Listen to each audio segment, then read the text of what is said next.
On this episode, we sit down with Chris Baker, author of A History of Thailand. So, if you want to learn more about Thailand's past, present, and future from a true Thailand expert, you'll love this episode of the Bangkok Podcast.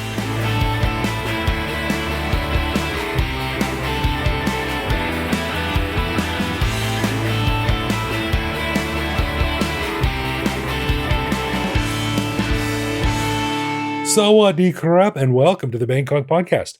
My name is Greg Jorgensen, a Canadian who came to Thailand in 2001 to hunt some rare cephalopod fossils in the thick jungles of northern Thailand, but ended up finding my treasure on the cement sidewalks of Siam Square.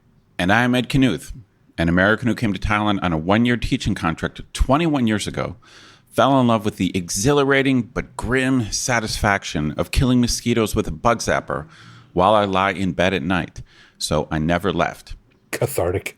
We want to give a big thanks to all of our patrons who support the show. Patrons get a whole bunch of cool stuff, including our ad-free regular show a day early, emails with behind-the-scenes photos of our interviews, access to our Discord server to chat with me, Greg, and other listeners around the world, and various other goodies. But best of all, patrons also get an unscripted, uncensored bonus episode every week where we riff on current events and Bangkok topics.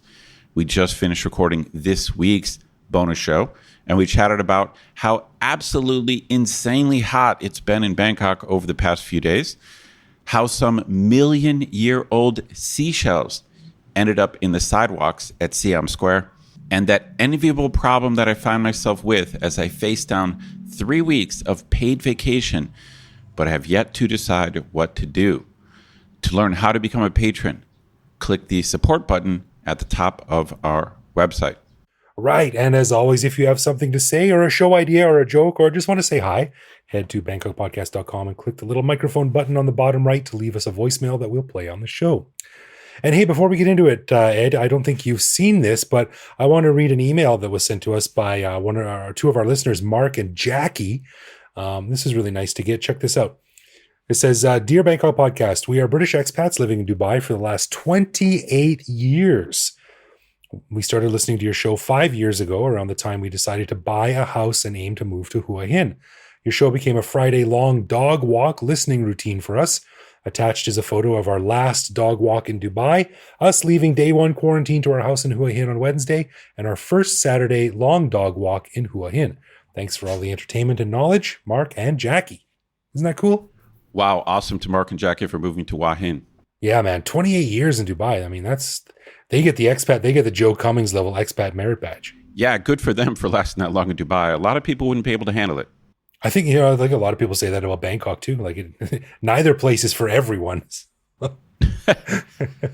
Right. All right. Well, this episode actually came about after a listener named Jan gave us an introduction, and we are very excited to be sitting down with a fellow by the name of Chris Baker. Now, if you've done any reading at all on Thailand, you've probably come across his name at some point or another. Along with his wife, Dr. Pasuk Phongpaichit, Chris has co-authored several books on Thai politics, history, and economics, and one of them, called A History of Thailand, is seen as sort of the gold standard of scholarly yet accessible books on, Thai history. It's about to go into its fourth printing, which will give you some idea of its enduring popularity and include some major updates and commentary on current events.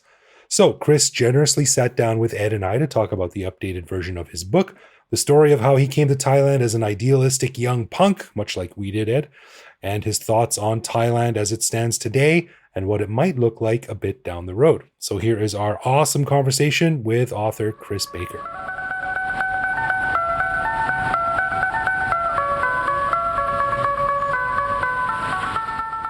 Well, we are sitting down here with a man that I have been happy to say that I have read his work, a noted author and scholar, Mr. Chris Baker. Chris, welcome to the Bangkok Podcast. Thank you very much for having me. Yeah, I wanted to say that Chris is one of several, what I would say, I would call them expat legends, giants of the expat world in Thailand, because when I first got here in 2000 and I was a completely lost soul and really knew nothing about Thailand, I went to a bookstore on Sukhumvit and I grabbed a copy of Lonely Planet and I grabbed a copy of A History of Thailand by Chris Baker and his wife. So I feel like I know you, even though I don't. But I can say that I've read several of his books. Yeah, I've only read the one, and that's the one we're going to be talking most about today. But first, can you give us a little bit of an idea of how you came to Thailand? How you've been here a long, long time. You're one of the OG expats. So give us the story. Okay, I was teaching history in Cambridge University in the 1970s, and this rather lovely young lady turned up there to do a PhD in economics. And in fact, she was there for 5 years, and I met her about 2 weeks before she was due to leave, which was a rather exciting 2 weeks. Anyway, after a long story, we got married, and then I left Cambridge and came here, and that was in 1980.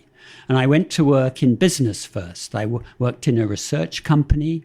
I worked in a advertising agency, which was actually in this very building where we are now. Oh, wow. And then I worked at selling whiskey, selling alcohol. And then I lost my job in the 1997 crisis, partly because the company I was working for internationally got bought out by a rival. So I got a bit of a payoff and decided at that point that I didn't really want to go back to working in business anymore. Was the payoff in whiskey? No, actually, it was in shares, but you had to wait for a couple of years. But then actually they did rather well. Oh, so good, it was good. quite good. Because apart from that, because all of my other savings at that point had halved in value because they were in baht. Oh, because of the crisis, 1997. Right, But anyway, right. It worked out. So your wife was working as an academic during this time? Yes, she went. She was employed by Chulalongkorn University. She'd been there before she went to Cambridge and came back and has been there ever since and is actually just retiring right at the moment. Yes. Oh, fascinating. So actually you more or less followed your wife so she could pursue her career, and then you were just kind of making do with these office jobs. Yes, I mean, I decided to come here and decided to sort of jump off the cliff. And when I think back, it's very difficult to imagine how I did it. You had this sort of secure job in this wonderful university in Cambridge, and you could continue. And you went off and came here and worked in a shop house in Sukhumvit. Well, the things we do for love, right? Yes, exactly. And I not once regretted. But that's great. That's actually quite romantic story. But just to be clear, but before you came here or before you met your wife, you had no background or education in Thailand or Thai language or anything? No, but I had done my PhD about Indian history. Okay. I came out to Asia first time. I did what is now called a gap year, right? But then it was unheard of, right? But I took off from UK with £100 in my pocket, and I finished up in India and in Nepal, and had a fantastic time. Decided from there I wanted to study it, and went back and did my PhD about Indian history. So that's fascinating. I had no idea. Mm. So you started out as a scholar, now focusing on Indian and Nepalese history. Indian history. Indian history. Yes, that's right.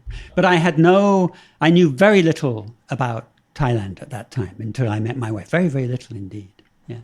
Oh, okay. So you came here. You both had office jobs, but then you decided to just write a book on Thailand. We first wrote an article about it, and then we expanded it into a book called Thailand Economy and Politics, and then into a shorter sort of pop book called Thailand's Boom and Bust.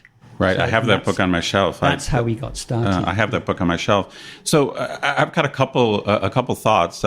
There's a lot of old idioms about not working with your significant other, but obviously you guys have made it work. Is there? It just happened kind of organically, and yes, we didn't sort of plan it. You start doing it, and then obviously you get better about it. But the trick is that we argue all the time. Okay. and I also think that when we wrote the first book, we wrote most of it, we were both working, so we wrote it in weekends, and mostly in a house in Chatham, which was owned by one of the companies that someone knew. So we would drive down the weekend with a couple of computers and sit and we'd work for the weekend. And we'd spend our time walking back and down the beach arguing like hell, every point shouting. And we thought, there must be people who watch this, I think this is, the marital spat of all time. And then they come back and do it again next week. Well, little did they know that was a successful marriage. They're like, Yes, yes. That's it. That's the key. Because what we got good at is you can really, let yourself out on the academic. And then at the end you say, well, who's cooking the dinner? We got very good at arguing. That's really... Okay, my second thing I was wondering is there... I think a first impression might be of you and your wife as a couple, because she's Thai and you're Western, that you will come in with different assumptions, or how has that evolved? Are you still the Westerner? Do you have a Western mindset compared to her? Or, I'm just curious or are you both just kind of free thinkers? No, yes, definitely. And obviously we've been doing it for a long time now, so we move closer to one another. So probably now the differences are much less than they were when we were beginning. When we were beginning, there was very, very marked. The differences on gender, and particularly on the issue of looking at it from a Western perspective and looking outside. Right. But you see, Pasuk had grown up here. Very Thai at that time.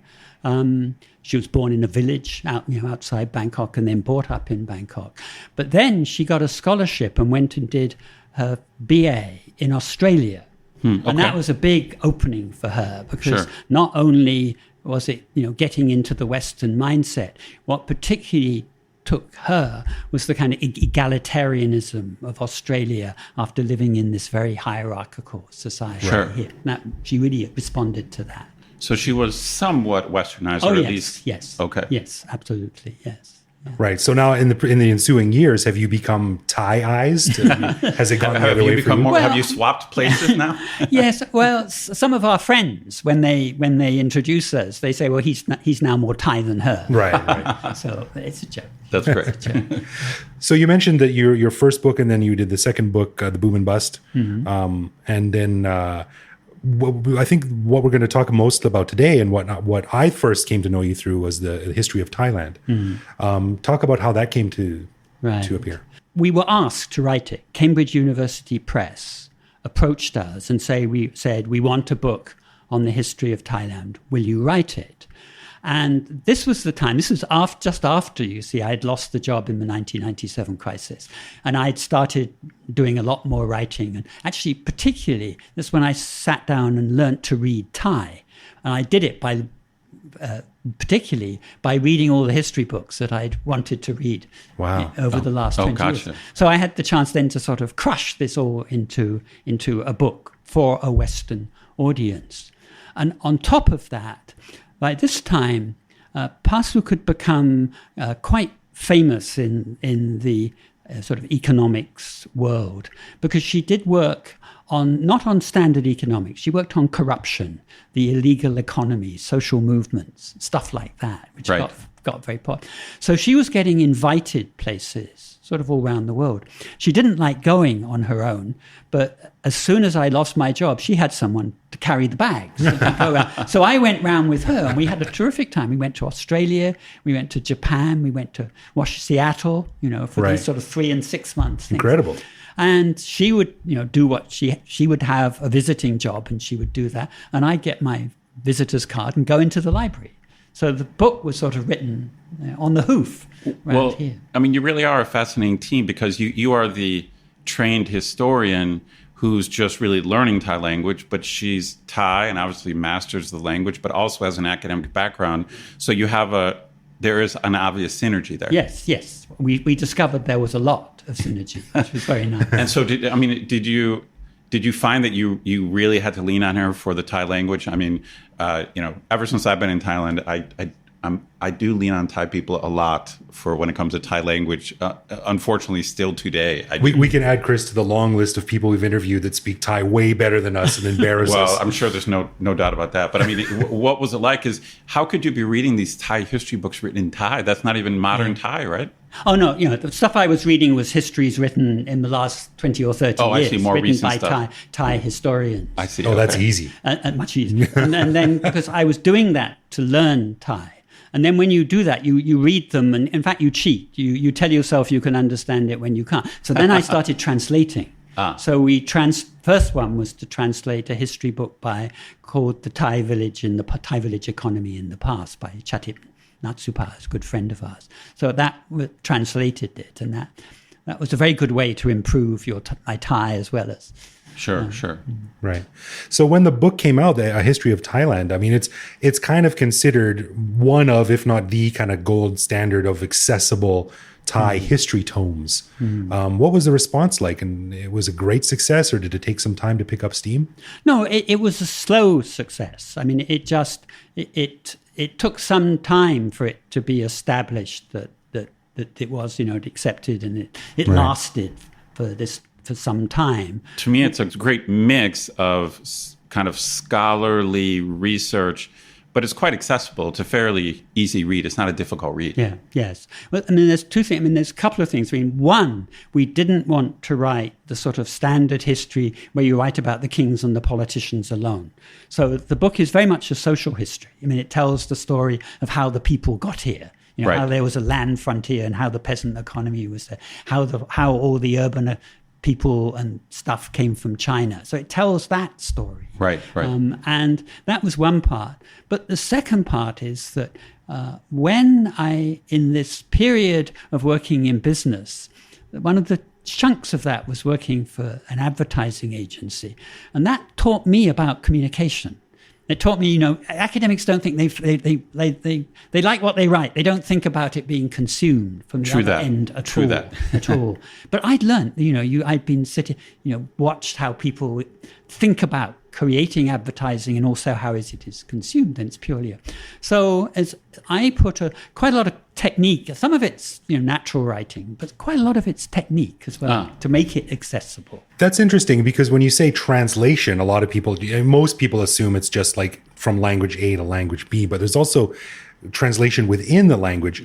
I used to work for a big tech company, and part of my job was translating the things that the ultra nerds wrote, the computer geeks wrote, for the regulars who might not, who barely know how to set up an Outlook meeting, And the nerds would be like, well, it's very clear. It's all written out here. And I'm like, no. You've got to massage the language a little bit. You're a nerd, and not everyone understands what you're talking about. Yeah, that's right. Yeah. I mean, there are some very simple things about writing prose, length of the sentences, and how much you cut them up, and even about typography.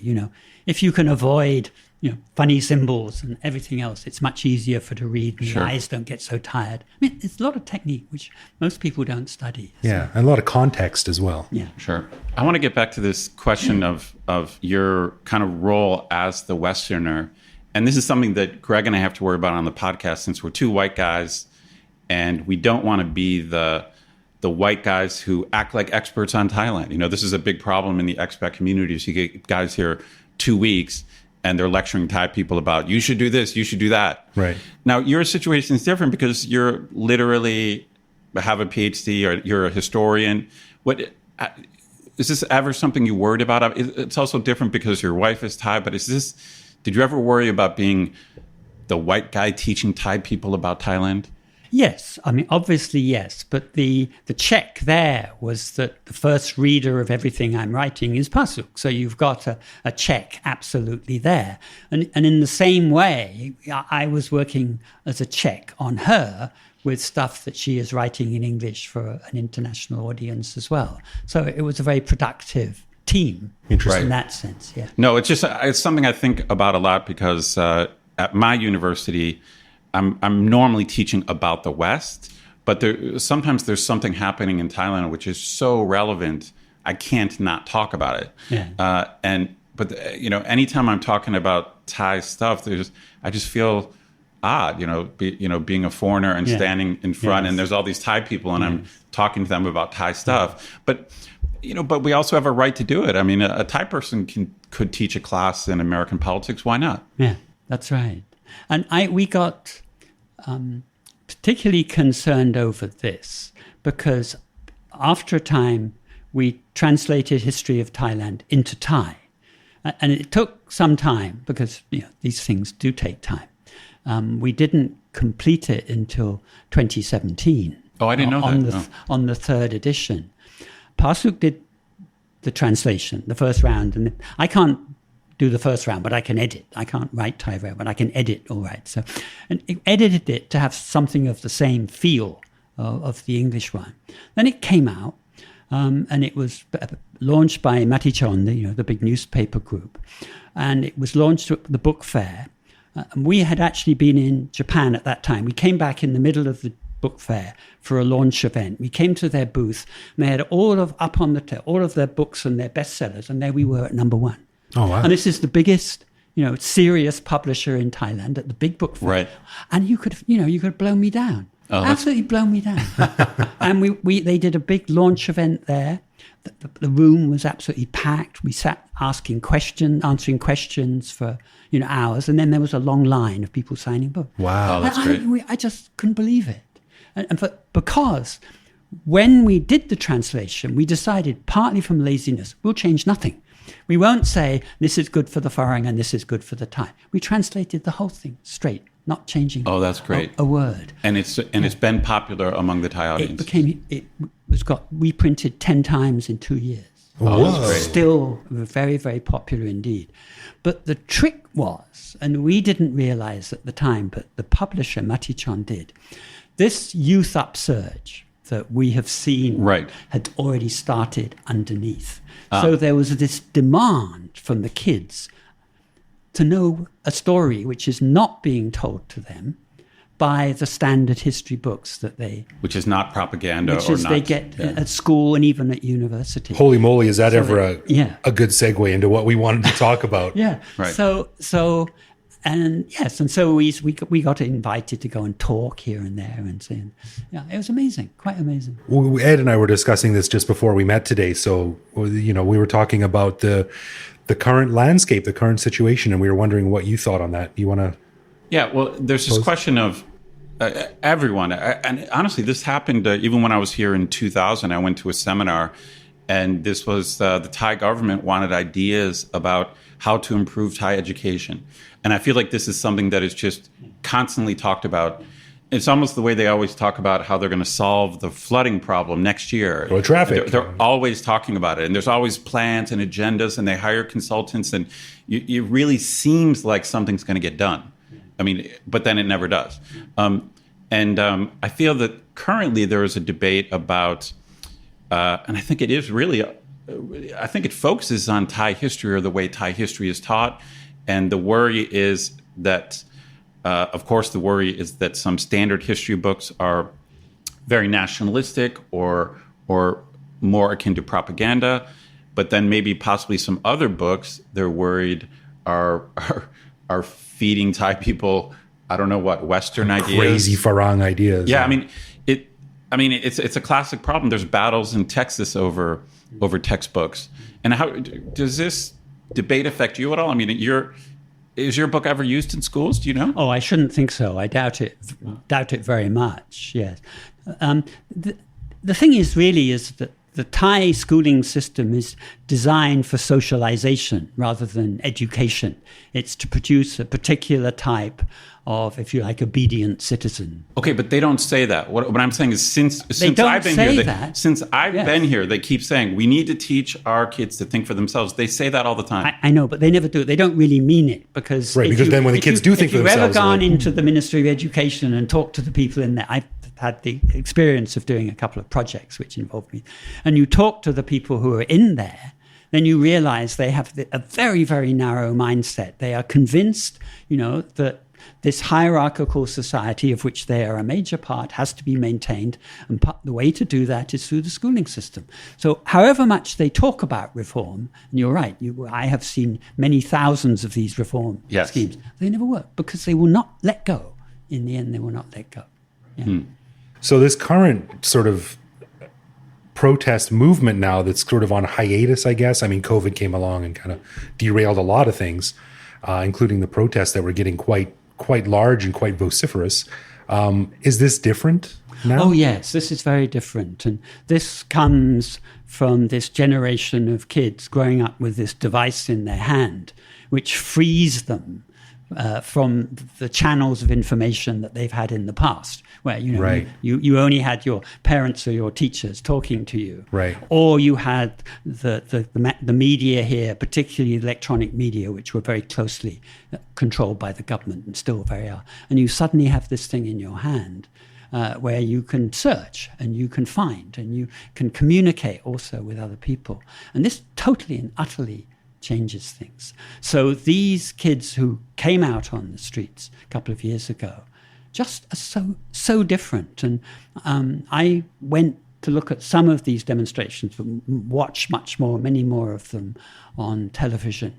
The most striking thing about them was how many of the people there were very young, were school kids. Absolutely. And how many of them were female.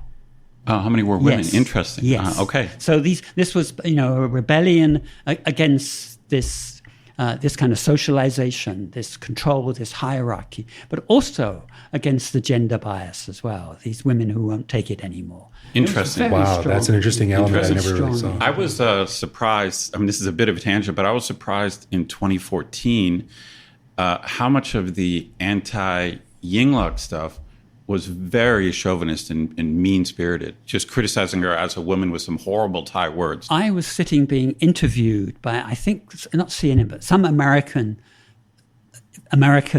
television company in front by the side of one of the protests against Yingluck, and it was going on in the background. And I suddenly stopped because they were talking. So I was listening with one ear, and this man up on the stage had just called on people in the audience to go out and go to her house and rape her. Right. Literally. Lord. Right, I know. And I can't believe this is being said. You were thinking, luckily most people won't understand what they said. But Jesus. No, it was very terrible. misogynistic, horrible Awful, misogyny. awful, yes. Really, like the worst words you can imagine on huge signs. Like they're not being shy about it at all. Yeah. I've never thought about this before. I mean, when I think about pictures back of the big protests in the 90s and the 70s, I guess there weren't all the protest leaders were mostly men. Mostly men. It was a different time, but Yes, but in the 1973, 76, there's a lot of women in the mass protests, but almost all of the leaders were men, right? And this whole big gender bias in Thai politics, it's still very, very strong indeed. You think about it, there's still only it's never been more than 12 or 15% of MPs have ever been female, which is incredibly low. And it's such a contrast to the very strong position that women have in business and throughout the rest of the society. Oh, for sure. But politics is different. Yeah, you're right. Politics is different. I always feel, Greg and I are always talking about how we feel every Thai woman we know has her own business or an online thing. Yeah. And then I go into many offices where I feel like it's all women. I honestly want to know, where are the men? Yeah. It's like it's all women doing the work. That's what it looks like. Yeah. I got to say, man, the company I work for now is about founded by a woman. It's managed by women. It's made up mostly of women, and it's awesome. I think it's about time. But you're right. In politics, it hasn't been that way. There has been this, right. and that was part of the backlash against Yingluck. Part of it, obviously, there's a whole other angle to it. But yeah, that's right. Yeah. So let's talk about the new edition of the book. Your book, A History of Thailand, is just about to come out with a 4th edition. Mm-hmm. What's new in this one, and how did that come together?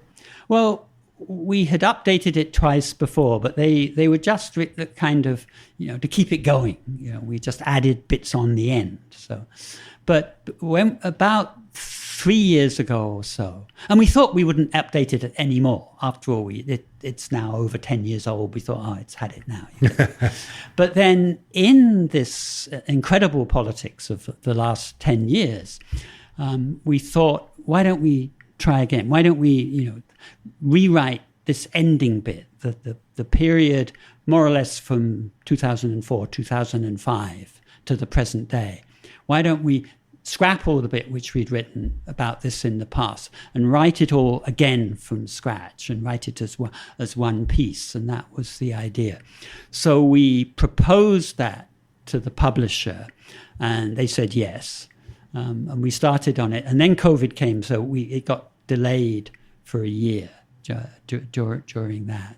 But then we did. We rewrote it, and it's a sort of story of a slow motion train wreck. It's a very sad story. Sure. Because it starts off by pointing out that if you go back to the millennium, Thailand at that time was vaunted as the most liberal and democratic country in Southeast Asia. It had a wonderful media. It had terrific civil society. It had recently had this new constitution, new politics coming out, mass politics beginning to get started. Right. And it was very much a hero country at that time. And you look now, you see, when the country is almost, it's got the brakes on, it's going backwards, the economy is failing, it's at the bottom of every single, on every, the world justice, the transparency, international, you go down. Right, that's right. It's just terrible. Yes. So we wanted to, write that story as one piece, this rather sad time of decline. Well, I'm very excited to read it, and I've learned a lot of lessons in Thailand. And as a professor, as a teacher, I like to bite the bullet and make predictions. It's just I like to do it, and I have many stories of being completely wrong. For example, just about 3 weeks ago, I was telling my world politics students that Russia would not invade Ukraine. Holy moly! I just that was about 3 weeks ago. But I think my biggest ever wrong call was I was teaching a political science class at Bangkok University, and there was a section in the class that was supposed to be Thai political history. So I taught the vicious cycle of Thai politics, and but this was in 2005, and Thaksin had just gotten reelected, and I explained now that we've had 2 successive democratic elections, which really was the first time that ever happened in Thai history. I stood up there and said, the cycle is now broken. Oh. Yes. Yeah, well done. and then about a year later, I open up, get my Bangkok Post in the morning, and it's coup d'etat.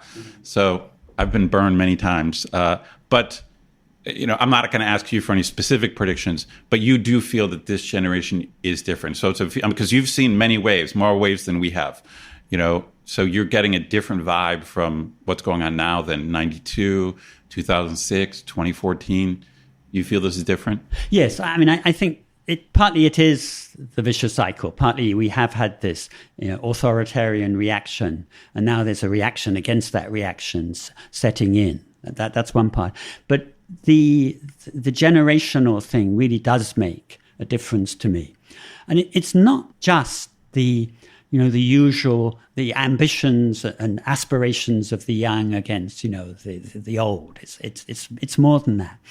If you look at the people all the people who run Thailand today, are people in their 60s and 70s, they grew up in the Cold War era here, when things were run, in a very different way. Fighting communists in the jungle. Where, you distrust the people, you distrust the Reds, you distrust anyone on the left, you honor the king, and so on and so forth. And very, very kind of narrow, right? And then you think about how much the country has changed since then. I mean, just in simple terms, per capita incomes, real incomes multiplied 3 times since that time. Wow. So, and it did not very well distributed, but in the end, people have a lot more money, and that means they have different aspirations as well. And sure. So you think about not only these kids, which we've seen in the last 2 or 3 years, but before that, the people who came out as the red shirts as well. They were saying, we've been kind of driven down all along. We've now got a bit of money, but what we face always is barriers against, our ability to develop ourselves, to do the best for our family. Sure. There's a wonderful quote where, one of them says, you people in the elite, you don't need elections. You've got what you want. Now, we need elections because we know that's how we get, in the end, what we want. Interesting. Sure. Which is fantastic, isn't it? Absolutely. So these movements have come out. Now, obviously, at the moment, they are being repressed immensely successfully because this military government and their friends have rigged the system every which way. Right. And I mean, it sounds like a horrible thing to say, but for them, COVID has been a good thing because COVID is an excuse to stop the large gatherings. And Yes. But they've done more than that. I mean, they've passed in the last few years a range of repressive laws, which are just quite extraordinary. I mean, not just the lèse-majesté law, which in its own way is pretty bad, but the Computer Crimes Act is far worse because it means, everybody uses a computer for everything. So now you can double everyone's sentence for any thought crime by having them on the Computer Crimes Act. It's incredibly broad. Well. It's terrible. And then on top of that, all of these vigilante and surveillance organizations that were set up in the Cold War and it kind of disappeared are now back again. So this government has invested huge amounts in this kind of surveillance and repression. So this is now being used to keep a lid on all of these protests, but it's being done by brute force. Sure. I wanted to ask a question. Now, you've written previously, you wrote a book on the sufficiency economy, which was a sort of an economic theory popularized by King Rama IX. That's maybe a broad way to look at it. But I was sort of noodling this over my head the other day, and correct me if I'm wrong here, but in Western countries, in Canada and America, you're taught that anyone can do anything. You can be anyone. You can rise from poverty to be a billionaire, to be a leader of industry. Does Thailand really have that sort of embedded thought process? Like, are people taught when they're younger that you can do anything, or are people just sort of taught to be happy with what they have and maybe make a bit extra on the side? Well, you think about, after the last coup, General Prayut, one of the first things he did was come out with these 12 core values for the Thai people, which the kids had to recite every day in school. And those core values, if you in short term, are obey, obey, obey, obey, and obey. And there's absolutely no idea in the head of someone like him that people should be thought to think for their own, to rebel a bit, to protest against the things No, you have to obey. You can't really blame him, though, because he's an army man. He's a career military guy where you do not think for yourself. I know, but he is saying this should be our social values for everyone, and we put it into the schools. And so you can see why the kids protest. Because is the sufficiency economy still a goal or practice by the Thai government? I remember hearing a lot about it 20 years ago. My involvement was that I was asked to edit a report about it done for the UN. I mean, that's how I got involved in it and writing about it. Many people in the elite like the idea very much, and it sounds sort of nice and cuddly and warm. Feelings and aspirations of most of the ordinary people, that it never really became popular, and so it was, you're pushing water uphill. Interesting. So then, I mean, as people have less kids and they're focused more on work and their careers, when you write the fifth version of the book, what do you think you're going to be writing about? I know it's hard to say. It's kind of an open question. I hope we won't write a fifth version of the book. Yes, although there's been talk about this aging society and what has to change, very little has actually been done. So there is this problem that there is not proper pensions. There's not a proper system just simply for looking after people in their old age. And the ratio between people working and people not working is going to change very, very dramatically over the next few years. And of course, what has happened in many other societies is that you've gradually pushed up the retirement age, because people are fitter, and more healthy these days. You can do that because people can go on effectively working now for 5 or 6 or 7 years more than they could 20 years ago. Right. But the Thai government hasn't done that. Companies work their way around it, but the officialdom and so on has not taken this on at all. And there are plenty of good examples, particularly from Japan, which has experienced this already, about how to manage this. But this is another, exactly what you were talking about, an issue they've talked about and had consulted, but nothing much has happened. Huh. Right. So so we can add this to the list of ticking time bombs in Thailand, along with the rising sea level. Right. It is absolutely right. Yes. Yeah. Speaking of which, the cover of the 4th edition of the book, you've mentioned that a few times. If it's okay with you, we'll maybe share a picture of that with our patrons, because we send photos out to our patrons. It's a great cover. It shows the Democracy Monument out sort of in the water, in the sea, almost underwater, right? As people stand on the beach and watch. I mean, there's a lot of subtext there. How did that come about? Yes. Okay. Cambridge University Press in Australia. They're in Melbourne. They commissioned a design house in Australia to do the first cover, and they produced designs which were, I think they must have had good holidays in Thailand, so they were very touristy. They were floating markets and this sort of stuff. So we said, no, we don't want anything touristy. So then we went to a very good friend of ours, who's Kundang, who's Chat Vichai, who is the sort of mastermind of the Bangkok Art BAC. Oh, BAC. Okay, sure. AC there. And he's a great collector of art too. So we asked him if he had some modern art, because the previous cover had a mural, had a 19th century mural from Taiwan. So we said, we like the idea of have a painting, but let's have something very more modern. And he suddenly produced this extraordinary painting, which shows something that looks like Democracy Monument, but it's floating in the sea. And when you look at it closely, it's made up of seafood.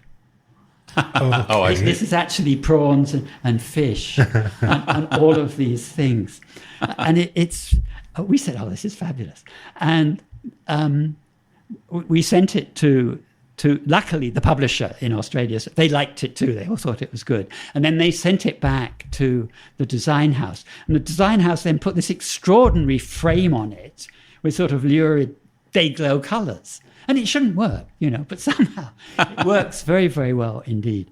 And we have inside here somewhere, where is it?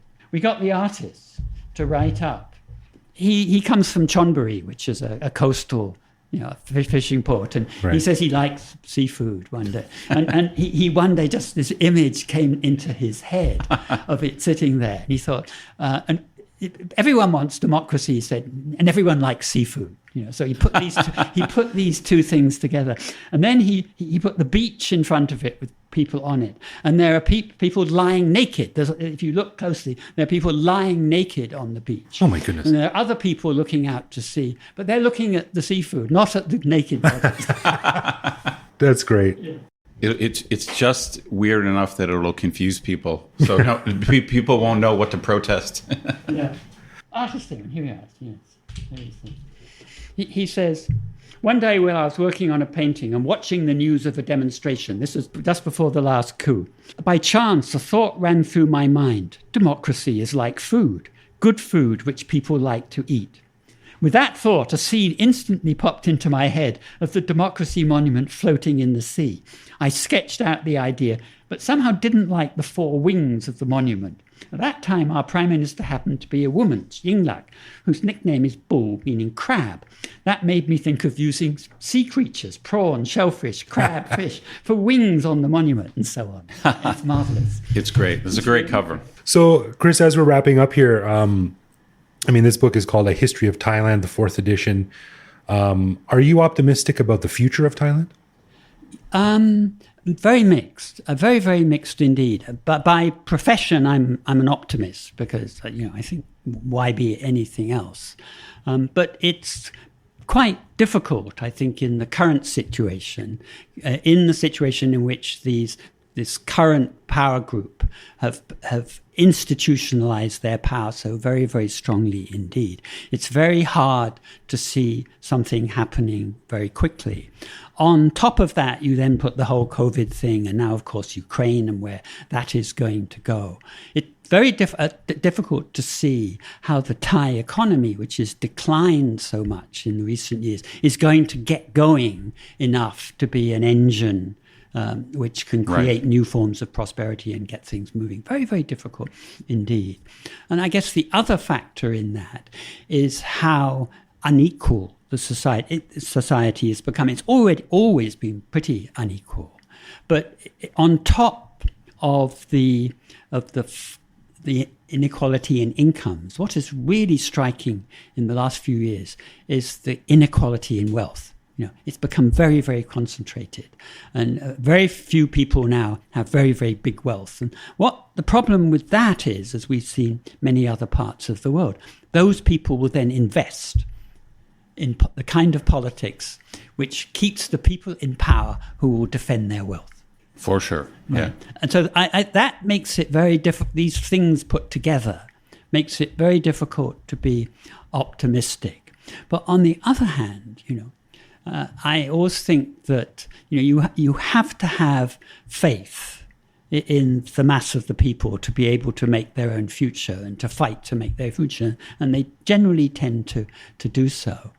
And the mistake many people make here and everywhere is you project the future by taking the present and then a straight line into the future. But if you look backwards in Thailand, it's a zigzag, right?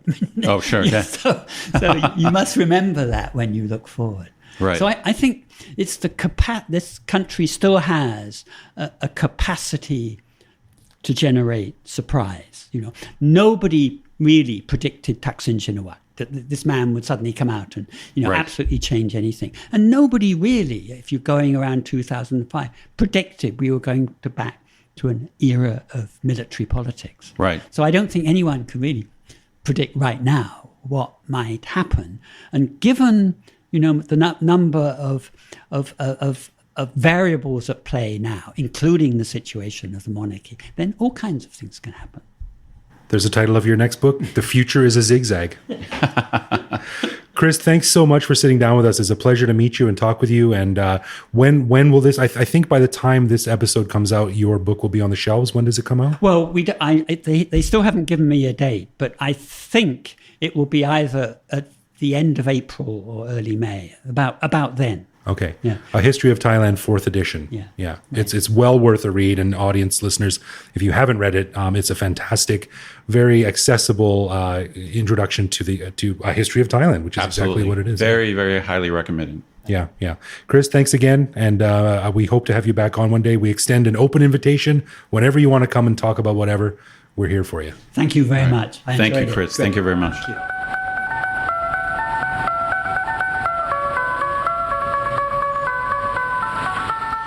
Man, I got to say that was one of the most enjoyable interviews I've done. He is so easy to talk to, and he's just a wealth of information. Yeah, no doubt. These old timers, man, like they all have the Joe Cummings expat badge of accomplishment, and there's just a wealth of information.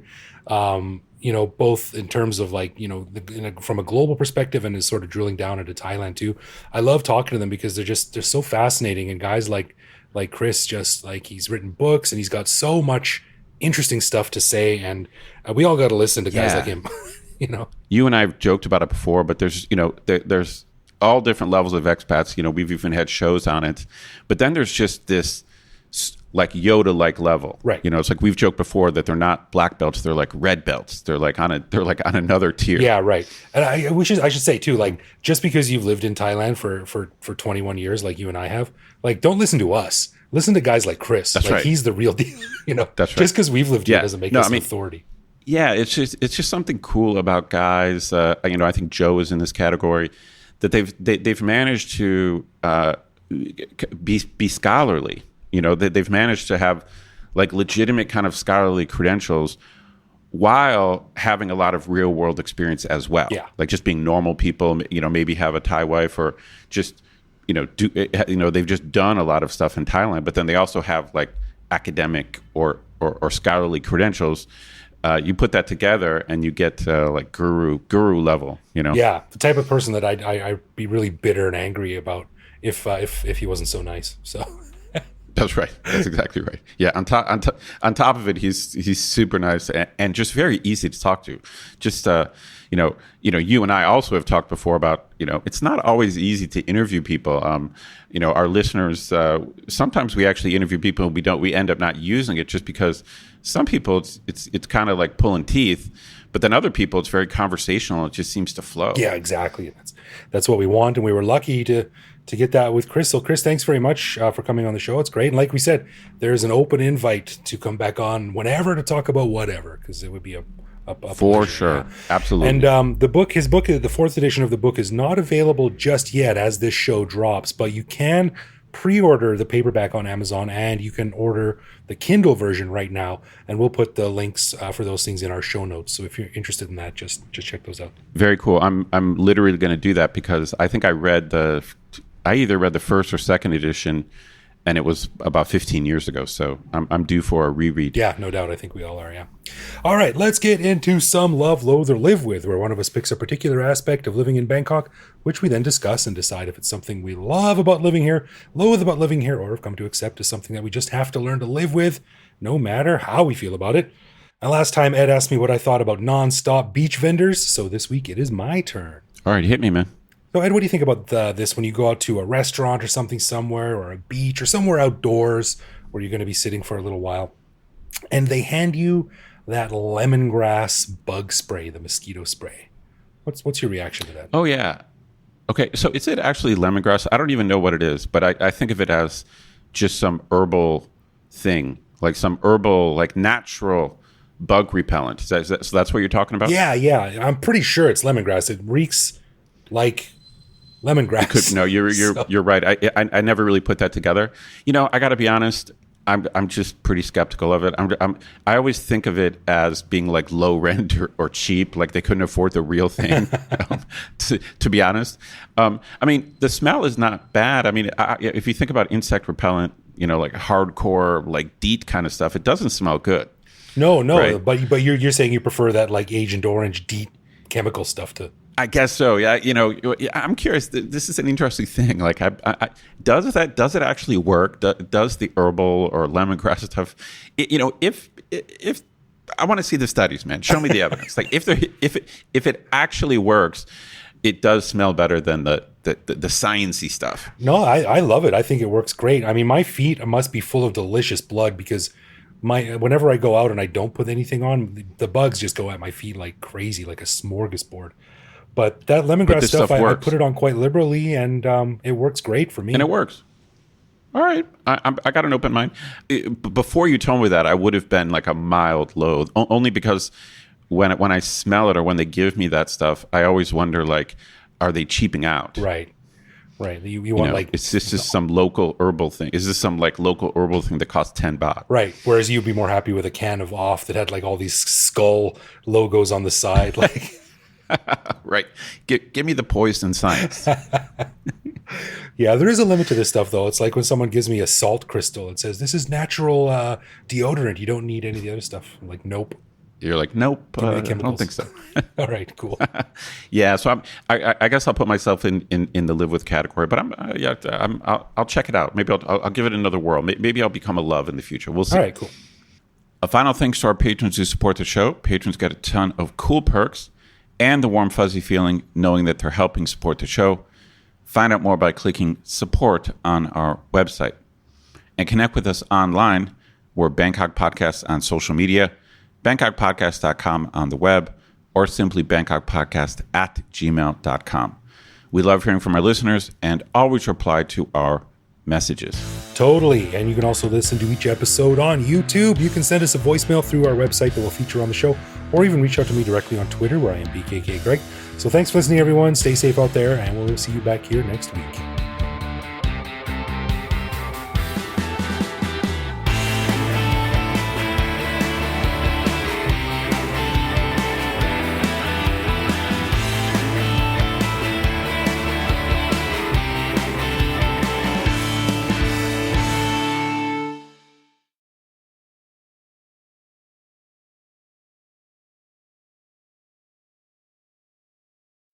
So no regular tag this week. But check this out. This edit was crazy complicated for some behind the scenes info. As our patrons know, Ed's track screwed up when we were recording. So while I was on vacation, Ed had to re-record his track based on the existing interview and my track. So I was able to edit that in to this conversation, as well as some bits and bobs. And if you have a really keen ear, you may have noticed that Ed laughing early in the show is a bit taken from later in the show where he was laughing. So I just copied and pasted that in. Ain't technology grand? Anyway, I'm out of here.